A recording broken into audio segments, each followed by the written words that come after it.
Hi everyone, my name is Marianna and I'm the co-founder of Calm Living Yoga. So last week we have talked about anger, the feeling of anger, the emotion of frustration connected to anger and so forth. And you guys said that my video was helpful. I'm happy because they're very short video. I try to just give really practical tips or insight because I know there is so much more we can talk about. I go into each case one by one and go into more depth, but this is all I can do in a short amount of time. Many of you, after I released the video about anger, have asked me about anxiety. You actually have been asking me about anxiety for quite a while now, and I didn't manage yet to come back to you.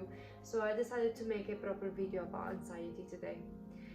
Anxiety and panic attacks are most likely very similar, and they can all come from the same issue.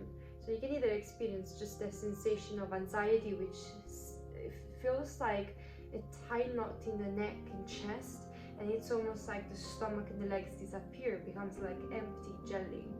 It's very disturbing, and it can also affect our digestive tract, our metabolism. It can affect the way we live life. Panic attacks, they go a bit of a step ahead than anxiety because it's debilitating. Having a panic attack can be very debilitating. There are always grades of panic attacks. Some people may just start to clench the throat, or you start to have difficulties breathing. Some people have all the way up to epileptic reactions from panic attacks. So it is quite a stressful event. Even though when we practice yoga, we are moving from a state of flight, fight or freeze response into a more relaxed rest and digest state, it is not always the answer to deal with panic attacks or anxiety. Because even if we are relaxed, it just needs one thing that triggers anxiety within ourselves, and that one thing can be maybe bills coming up, a deadline, stress at work, maybe you're going through a rough patch with your relationship. It just needs a call or a message, or just hearing the voice of someone that you are afraid of, you don't want to deal with, triggering that sensation. So the first thing we need to do before we get into this video is that we need to stop and understand the trigger reactions. So what are the triggers that make us feel anxiety and panic attacks? Once you're aware of the triggers, then you can start to work on avoiding situation that can trigger you. Or maybe what you could do is that if you know something is approaching that is going to trigger anxiety and panic attacks, then you can find some space for yourself where you can have a panic attack safely. And that's why I'm doing this video today, so that you can have anxiety and panic attacks in a safe way. The first thing you don't want to do when you have a panic attack or anxiety attack is that you want to control it or trying to push it away, because it's only going to become stronger and stronger. The only thing you can do if you're about to experience a panic attack, just like anger, it's a feeling that comes up and you cannot stop. So don't try stopping it, please. What you can do instead is to find a safe space, whether it's a safe corner of the house where you can make it comfortable. Grab pillows, grab blankets. You know you're gonna have this anxiety and panic attacks, so what you want to do is to try to open your heart as much as you can. By opening the heart, I mean you can do any heart opener position. You can place a pillow behind your back and lay on it, like in this picture here. We want to open the heart because, as we said before, when we feel anxiety or panic attacks, it stores a lot of stagnant energy up here. It makes us feel very tight in the chest and throat. But also, panic attacks happen because we have difficulties in breathing, because our breath gets stuck up here in the chest and we're not able to fully breathe.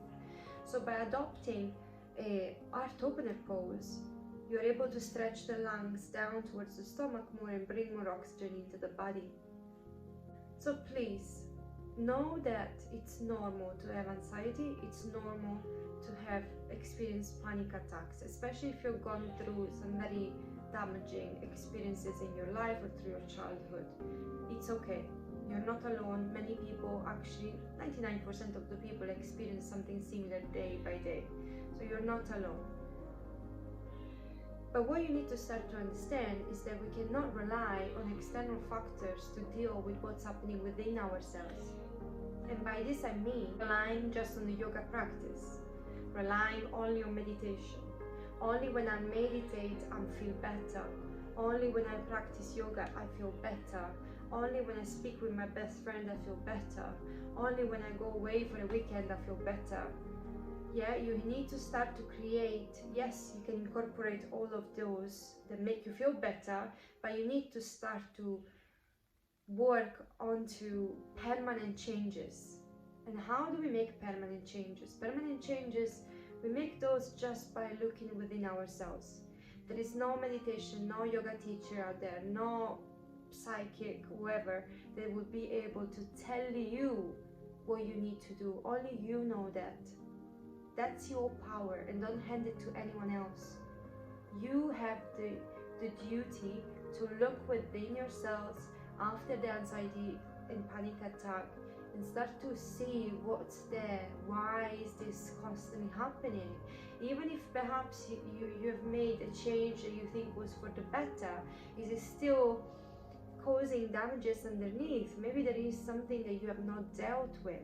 So I am a facilitator, more than a yoga teacher, to be honest. I'm a facilitator. I love facilitating my students into finding themselves, into taking away that damaged ego on the side and trying to connect with the pure sense of self. And we only do that by connecting to who we deeply are, which is not the labels that we give ourselves. It's not our jobs, it's not being a mom or being a father, it's not being a spouse or tall, blonde, blue eyes. So those are all labels. Yeah, this is labels that we learn within the society that we are not born with. We are not born with those labels. So you have to come back to that true sense of self. Who are you? If you had to look within and take away all those labels, what do you see? We are made of pure love. There is only love, unconditional love within ourselves. This is our purest form. That's who we are. That is compassion, empathy, love, connection, kindness.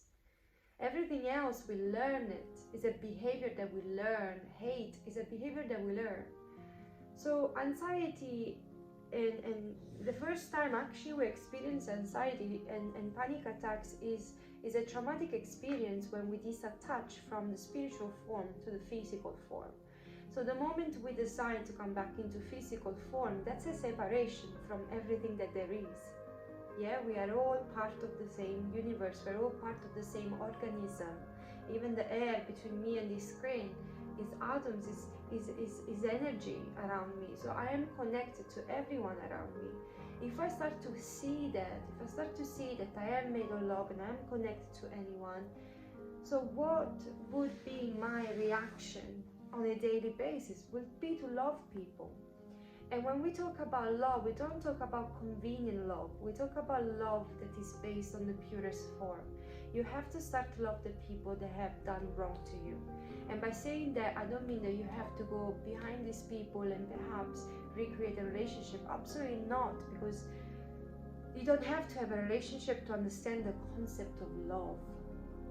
The concept of love is to take in other people's life as part of our own. Which means, if someone has done something awful to you, you have two choices. You can either bring hate and disconnect and separate yourself from that being completely, which then ultimately is only going to damage you in the long term, or you can show love towards a person that didn't know any better than hurt you. So when you start to see people under those eyes with the love spectacles on, you're able to forgive, you're able to let go. But if you're holding on to resentment, if you're holding on to hate, if you're holding on to anger, then for how much you can do yoga, you can do meditation, it's never gonna change. You know, you need to start to take everyone on this planet as part of yourself. If I suffer of anxiety and panic attack and I'm so disconnected because I really cannot understand where those feelings are coming from, then I have to look within and say, what is the disconnection? What is that I am doing that doesn't belong to what I'm feeling inside. What is that I'm doing that is damaging me? And you need to be honest. You know, you need to look inwards and be honest. When you experience those panic attacks, just as a recap, don't push them away, embrace them, just let them happen, don't fight them. That's a very easy way, because most of the time is if you have gone through a very strong trauma as a child, those behaviors, for how much we want to push them away, for how much healing we do, they may always pop up. You know, something, someone, somehow will trigger us one day, and you need to be prepared. Find support. If you have someone that can stay close to you in those moments, please do find support. That's imperative. That's a very big step. It's accepting that we are vulnerable beings. It's accepting that we need support. Yeah, it's accepting that we are human. Not accepting support, not accepting the fact that we are vulnerable. You're not accepting the fact that you're human. And you're creating a massive split within yourself, because you're pushing away those human needs, need of connection, need of support. What does it happen when we push those needs away? We experience hunger, we experience frustration, we experience anxiety, we experience panic attacks. It's all connected. So you really need to start to understand what is important. Get away from your head. You are not your experiences. You are not your feelings either. You are pure essence that's disconnected to everything around. Animals, nature, people. And the sooner you see that, the better you will be able to deal with anxiety, panic attacks, anger. You will find forgiveness in your heart. And I can't really tell you how important it is to forgive. Forgiveness is something that nowadays society we have forgotten, because we live in a society that is only based on punishment and good behavior, reward, punishment and reward. So we reward the good behavior, we punish the bad behavior. There is no rehabilitation. There is no understanding why the other person has committed that crime. We just love to accuse. We love to take the good side because we are the good guys. It makes us feel good knowing that we are in the good side of the history. It doesn't work like that. We need to find union. We need to find healing by supporting others. And it's easy to support, and it's easy to love when it's easy to love. When the person in front of us is lovable. You have to find love, you have to find forgiveness when the person in front of you is not lovable. You need to find forgiveness even for the people that don't deserve forgiveness.